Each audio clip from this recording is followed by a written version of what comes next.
हम हैं महानदी भवन मंत्रालय रायपुर छत्तीसगढ़ में।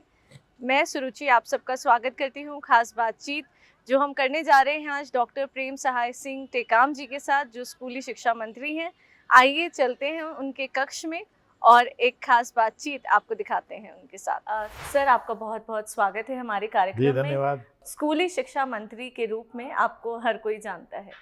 ये शुरुआत कहाँ से हुई आपके जीवन में और आपने कैसे सोचा कि आप राजनीति में आएंगे? अब ये तो क्या है कि इसको कोई नहीं बता सकता कि कहाँ से कोई शुरुआत करते हैं। जी। पर जन सेवा की लालसा तो पहले से ही थी कि जन सेवा करना है। वो चाहे डॉक्टर बन के करें, चाहे राजनीति में क्षेत्र में आगे करें। तो जब हम लोग पढ़ते थे यहाँ पर रायपुर में, जी। तब से ही यहाँ पर विभिन्न प्रकार के जो कार्यक्रम में उसमें भाग लेते थे। तो लगता कि जन सेवा हम लोग को करना चाहिए। हम लोगों ने स्कूलों में, कॉलेजों में एक हुआ करता था कंपलसरी, एनसीसी कंपलसरी था, एनसीसी। फिर आपका एनएसएस हुआ करता था, उसमें राष्ट्रीय सेवा योजना। तो उसमें हम लोगों ने बहुत अच्छा काम किया था। तो लगा कि उसमें हम लोग को आना चाहिए। कोई हमारे मित्रों ने प्रेरित किया कि आपको भी राजनीति में इसमें आना चाहिए। कभी आपको लगा नहीं कि पॉलिटिक्स जिस तरह से पहले कहते थे कि अच्छा कुछ नहीं कर रहे हो तो पॉलिटिक्स में चले जाओ, कभी ऐसा नहीं हुआ? नहीं, ऐसा नहीं। एक तो हमारे परिवार में कोई इसी में पॉलिटिक्स में कोई था भी नहीं। जी हाँ। पहले मैं ही उसमें आया। तो बहुत से जो हमारे मित्र हैं, जो कि उनके साथ में सानिध्य में रहा, पॉलिटिशियन के साथ में रहा, राजनीतियों के साथ में रहा, बड़े बड़े नेताओं के साथ में रहा। तो लोगों ने कहा कि आपको भी इसमें आना चाहिए, चुनाव उसमें फाइट करना चाहिए। और एक समय ऐसा आया कि जिस समय संजय गांधी जी थे राष्ट्रीय लीडर के रूप में, एक इंदिरा गांधी जी के सुपुत्र, उनका ये था कि अब नए लोग को आना चाहिए, यूथ लोगों को उसमें आना चाहिए। उसमें यूथ कांग्रेस का बड़ा क्रेज था और बोले कि यूथ लोगों को उसमें आना चाहिए। और कोटा उन्हें तय कर दिया कि हर डिस्ट्रिक्ट से कम एक यूथ को टिकट मिलना चाहिए। तो उस श्रेणी में जो कि हम लोग उसमें यूथ कांग्रेस में थे, तो उस कोटे से हम लोग इसमें राजनीति में उसमें आ गए। राजनीति में आए। राजनीति का सफ़र आपका काफ़ी लंबा रहा और अब किस तरह से देखते हैं आप अपनी जर्नी? राजनीति में बहुत सी चुनौती भी आती है और अच्छा भी रहता है। सबसे सुकून मिलता है कि हम किसी के काम हम कर पाए, किसी के आंसू पोंछ पाए, किसी दुखियारी का सेवा कर पाए, तो बड़ा संतोष मिलता है। और हम लोग कोशिश यही करते हैं कि ऐसे काम हमारे बीच में आते रहें, हम ऐसे लोगों की सेवा करते रहें, ऐसे लोगों के आंसू पोंछते रहें, गरीबों के काम करते रहें। तो हम लोग की यही सबसे बड़ा पूंजी हमारा यही रहता है। छत्तीसगढ़ को आपने एक बहुत ही अलग मुकाम पर आप लेकर गए हैं। जिस तरह से आपके अलग अलग मॉड्यूल्स वर्क किए हैं, चाहे वो कोविड के समय आपकी जो छोटी छोटी पहल रही बच्चों तक पहुंचने की या ऑनलाइन क्लासेस करवाने की, और पूरी जो मुहिम रही वो बहुत अप्रिशिएट करी एक अलग लेवल पे। किस तरह से आप उस सफ़र को देखते हैं? देखिए, बच्चों का जो करियर होता है, वो पहले ही बोलते हैं कि पहला स्कूल तो उनका घर होता है। उसके माता पिता होते हैं, मदर, खास करके मदर होता है कि कैसे उनको एजुकेशन देना है। तो जिस परिवेश में बच्चा रहता है उसी परिवेश में आगे निश्चित रूप से आगे आगे बढ़ता है। उसके बाद स्कूल आगे पहुंचता है, आंगनबाड़ी के साथ फिर स्कूल में पहुंचता है।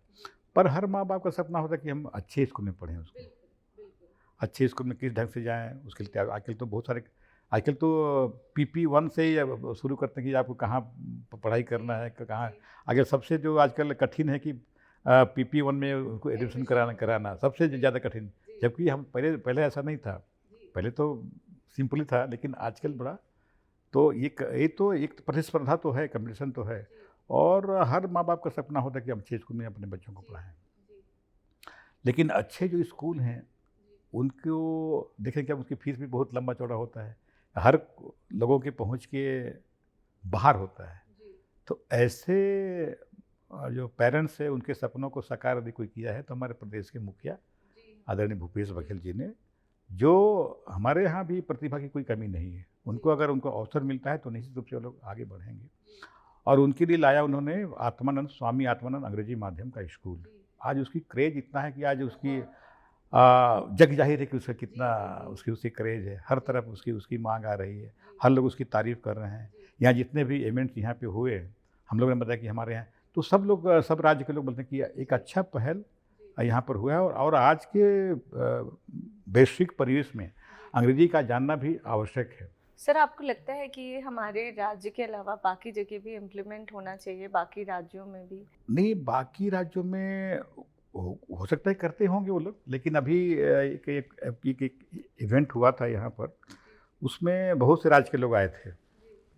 उसमें ट्रैवल के ऊपर था और एजुकेशन के ऊपर भी था, तो बहुत से राज्य के लोग आए थे। हम अपने जो प्रतिवेदन हम लोगों ने पढ़ा कि यहाँ हम लोग शुरुआत किया है कि अंग्रेजी माध्यम की स्कूल का संचालन हम लोग, और उसमें काफ़ी उसका क्रेज हुआ। तो मुझे ये लगा कि हर राज्य को एक करना चाहिए, हर राज्य को। सभी लोगों ने इसकी तारीफ़ भी किया। हम लोग पढ़ते हैं कि केरल जैसा राज्य है जो 99 मतलब 100% मतलब वहाँ पे साक्षर हैं, और वहाँ के लोग ज़्यादा अंग्रेजी बोलते हैं। लेकिन जब वहाँ के लोग भी जब यहाँ पे आए थे तो बोले कि हमको भी प्राइमरी स्कूल में अंग्रेजी को सिखाने के लिए बहुत मेहनत करना पड़ता है। तो मेहनत मुझे लगा कि हर जगह मेहनत है, ऐसा नहीं कि हम लोग ने कुछ यहाँ अच्छा कुछ कर दिया।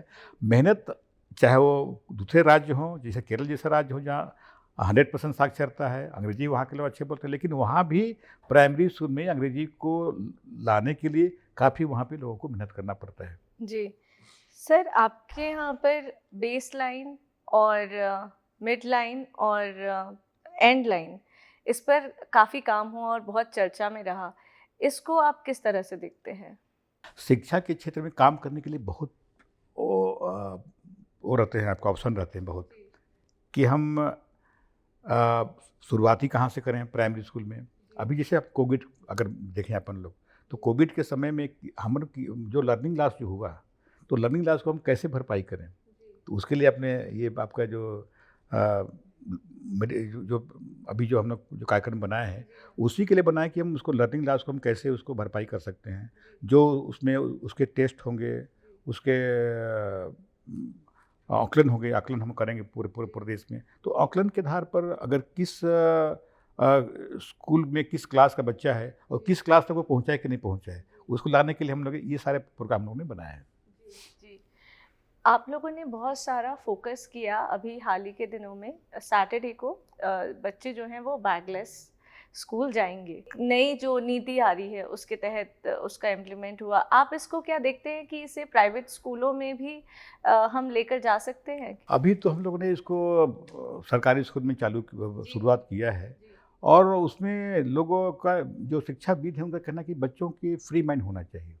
इस ओर भी हम लोग को सोचना चाहिए कि आदमी जो बच्चों को हम बिल्कुल प्रेशर में मत रखें, मतलब उनको कुछ फ्री माइंड भी होना चाहिए। तो बैग जब उसके बस्ते में जब बैग उसके पीठ में रहेगा तो सोचता रहता हो कि हमको होमवर्क पूरा नहीं हुआ है, पूरा नहीं हो पाया, ये किताब ले जानी है, इस तरह से। किताबें, हाँ आज क्या पढ़ाई होगा, कल क्या पढ़ाई हुआ था, हम कल नहीं जा पाए थे। तो एक दिन हम केवल उनके बच्चों के लिए फ्री रख दिए। तो उस दिन पढ़ाई के अलावा जो एक्स्ट्रा जो करिकुलम जो होता है वो उसमें हम लोग करेंगे। कोई योगा करेगा, कोई खेल कूद करेगा, कोई खेल कूद को देखेगा, कोई समझेगा, कुछ अपने भाषण प्रतियोगिता करेगा, कोई पोयम गाएगा, कोई कुछ करेगा। तो वो प्रकृति के जो और भी जो पास रहेंगे उनके बारे में बातचीत होगी। टीचर वहाँ पर जो कुछ अच्छी चीज़ें हैं वो बच्चों को बताएंगे। पर वो दिन बैगलेस रहेगा, वो दिन कोई बैग नहीं रहेगा, तो बच्चे फ्री रहेंगे। बच्चों के मन में जो आए वो सब उस दिन कर सकते हैं। इसलिए हम लोगों ने उसको रखा कि उस दिन फ्री बैग डे रहेगा, सैटरडे को रहेगा, ताकि एक दिन कम से कम बच्चा फ्री रहेगा। क्या प्राइवेट स्कूल में लागू करवाई जा सकती है या इस चीज़ को वहाँ तक ले जाया जा सकता है? क्योंकि प्राइवेट स्कूलों में देखा गया है कि बैग्स बहुत भारी होते हैं। अब देखिए, तो इसमें क्या हम कुछ कर सकते हैं? हम लोगों ने अभी तो सरकारी स्कूल में किया है, और निर्देश तो हमने निकाला कि अब उसको करना चाहिए। अब जो प्राइवेट स्कूल हैं वो कितना उसका परिपालन करते हैं, वो अब देखने की बात रहेगी, लेकिन वहाँ भी करना चाहिए। कम से कम एक दिन तो फ्री रहे बच्चों को। वो दिन बहुत सारे जो एक्स्ट्रा करिकुलम होता है वो उसको रखें, योगा का क्लास रखें, गेम्स का क्लास रखें, और भी जो कंपटीशन हो सकता है वो रखें, चेस का वो रखें, कैरम का खेल का रखें, ताकि जो जिससे अब आपका जो चेस का जो खेल है काफ़ी दिमागी खेल है, तो उसमें उसको रखें। शिक्षकों की कमी दूर करने के लिए गंभीरता से छत्तीसगढ़ सरकार सोच रही है और अभी उन्होंने फैसला लिया है कि अब और भर्तियां करेंगी। इसका जो एक प्रोसेस होगा वो किस तरह से होगा सर? हाँ, देखिए हम लोगों ने तो एक तो हम ये सोचते हैं कि जो स्कूल हमारे हैं वो शिक्षक विहीन ना रहें या शिक्षक सिंगल टीचर ना रहे ना कोई। रहें। जी तो इसके लिए अभी आप लोगों ने देखा होगा कि हम लोगों ने 15,000 लगभग के करीब भर्ती किया है। उसमें कुछ तो भर्तियाँ हम लोग कर ली हैं, कुछ मिल भी नहीं रहे हैं, तो इसकी भर्ती नहीं हो पाएगी। लेकिन शुरुआत हमने किया। 23-24 साल के बाद ये नियमित भर्ती हुई है। नहीं तो पहले तो ठेके में स्कूल चलते थे, भर्तियाँ जो प्राइवेट ठेकेदार थे उनके द्वारा शिक्षक हम लोग को मिलते थे और वो उनको तनख्वाह देते थे। पर नियमित भर्ती लगभग 23-24 साल के बाद नियमित भर्ती हुई। अब माननीय मुख्यमंत्री जी ने कहा कि 10,000 हम और भर्ती करेंगे। तो अच्छी बात है कि अगर हम भर्ती करेंगे तो उसके लिए जो प्राइमरी स्कूल है, मिडिल स्कूल है, हायर सेकेंडरी हायर स्कूल है, तो वो उसमें हमारे 3 कैटेगरी होते हैं। एक शिक्षक होता है, नहीं सॉरी, एक सहायक शिक्षक और एक शिक्षक और एक होता है लेक्चरर। तो जो लेक्चरर होता है उसके लिए पोस्ट ग्रेजुएशन जरूरी है, उसके लिए मास्टर डिग्री होना चाहिए, बीएड होना चाहिए, तब उसकी भर्ती, और टीटी का जो एग्ज़ाम होता है वो होना चाहिए, तब उसकी लेक्चरर में भर्ती हो सकती है।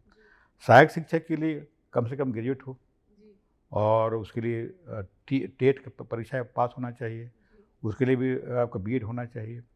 जो प्राइमरी स्कूल का जो होता है वो सहायक शिक्षक, उसके लिए 12th पास और डीएड और टेट।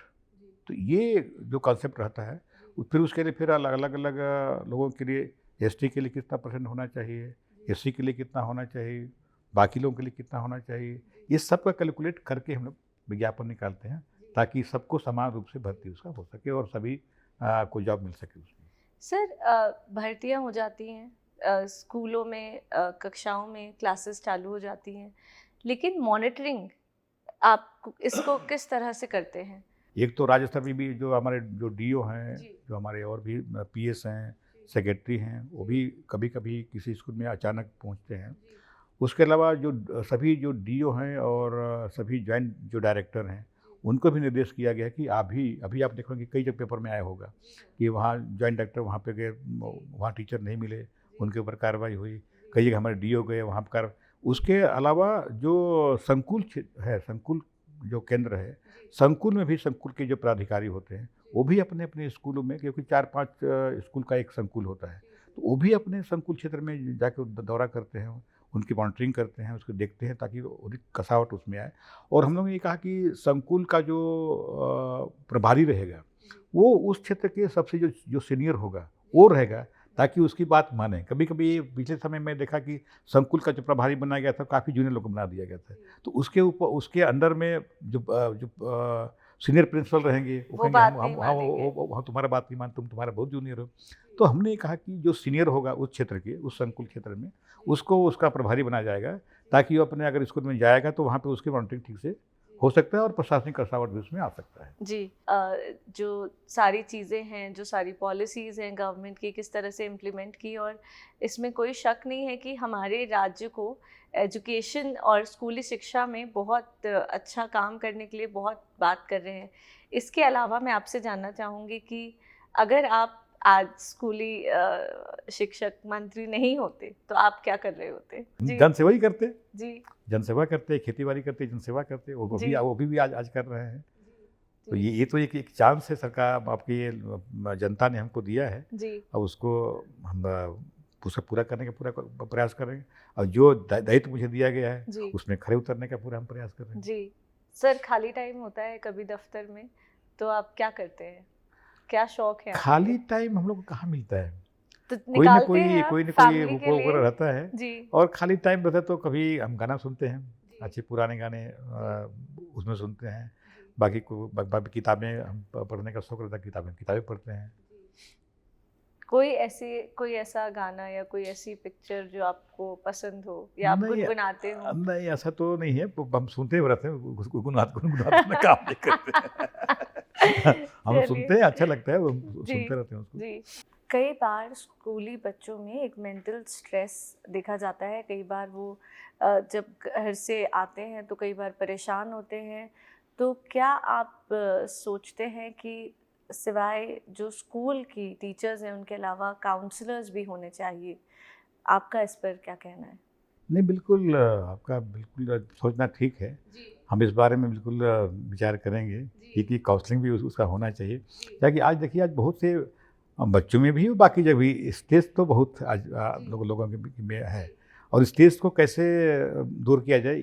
एक तो स्ट्रेस को हम दूर कर सकते हैं योग के माध्यम से। जी हाँ, योगा अगर अगर उसको योग ध्यान अगर अगर जी, करें, जी, तो हम लोग उसको दूर कर सकते हैं। और इसीलिए हम लोग ने शनिवार को जो बस्ता जो फ्री रहेगा ना, उसमें हम लोग ने ये भी रखा है कि योग आप निश्चित रूप से कराएँ। जी, और उसके लिए हम लोग ने first part, second part, third part सब मतलब प्राइमरी के लिए अलग जी, और मिडिल के लिए अलग और हाई स्कूल के अलग उस स्तर के योग हम कर सकते हैं उसमें। और जो हमारे जो टीचर हैं, वो जी, बेहतर ढंग से उसको करा सकते हैं। तो योग के द्वारा हम स्ट्रेस को कुछ हद तक कम कम कर करा कर जा कर सकता कर है। सकते हैं उसमें। जी। आपका बहुत-बहुत धन्यवाद हमसे बातचीत करने के धन्यवाद लिए, फिर से। आपने वक़्त दिया। तो आपने सुना हमारे स्कूली शिक्षा मंत्री जी को, उनके विचार। अगली बार फिर से मुलाकात होगी। नमस्कार।